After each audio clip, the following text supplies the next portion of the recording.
উচ্ছেদে Russell viper বাঁচার উপায় নাই, আতঙ্কে দেশ কাঁপছে মানুষ, ওষুধ কোথায় পায়?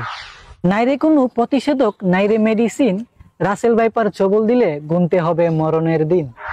দিচ্ছে ছবল, মরছে মানুষ ইচ্ছে মতো শত, সেকেন্ডেই মরছে মানুষ, চিকিৎসা নেই তত।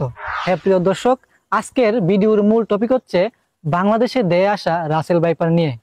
এই রাসেল ভাইপারের ছবলে মৃত্যু কি সুনিশ্চিত? এর কি কোনো অ্যান্টিভেনম নেই? বিস্তারিত শুনুন প্রতিবেদন। রাসেল ভাইপার বা চন্দ্রবুড়া বিষধর সাপেদের মাঝে একটি ভয়ানক সাপ। আপাত দৃষ্টিতে অজগরের মতো কুণ্ডলি পাকিয়ে থাকা, দেখতে নিরীহ, যেন সাক্ষাৎ মৃত্যুর দূত। 5 ফিট দূরে থাকা কোনো মানুষকে যে ক্ষিপ্রতার সাথে চুবল দেওয়ার ক্ষমতা রাখে, সে ক্ষিপ্রতাকে সেকেন্ড নয়, ন্যানো সেকেন্ডের সাথে তুলনা করা যায়।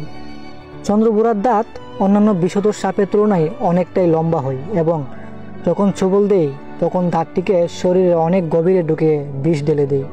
ফলে মুহূর্তের মাঝেই শরীরে বিষ ছড়িয়ে পড়ে এবং রক্তে থাকা প্লেটলেটকে অতি দ্রুত ধ্বংস করতে শুরু করে। প্লেটলেট ক্ষতিগ্রস্ত হওয়ার কারণে রক্ত জমাট বাঁধতে পারে না। ক্ষত স্থান দিয়ে প্রস্রাবের সাথে মাড়ির নিচ দিয়ে অবিরত রক্তক্ষরণ শুরু হয়। শরীরে বিভিন্ন গুরুত্বপূর্ণ অঙ্গ কর্মক্ষমতা হারাতে শুরু করে। রক্তে ক্রিয়েটিনাইনের মাত্রা অত্যাধিক বেড়ে যায়। দ্রুততার সাথে কিডনি বিকল হতে শুরু করে। কামড়ের জায়গায় ফুসকা পড়ে যায়। ঠিক সময়ে যথাযথ চিকিৎসার ফলে রোগী মৃত্যুর মুখ থেকে ফিরে আসার সম্ভাবনা রয়েছে। রাসেল ভাইপারের অ্যান্টিভেনম নেই এটি বলা যাবে না, কারণ রাসেল ভাইপারের দংশনের পরেও রোগী বেঁচে গেছেন, এরকম একাধিক দৃষ্টান্ত রয়েছেন।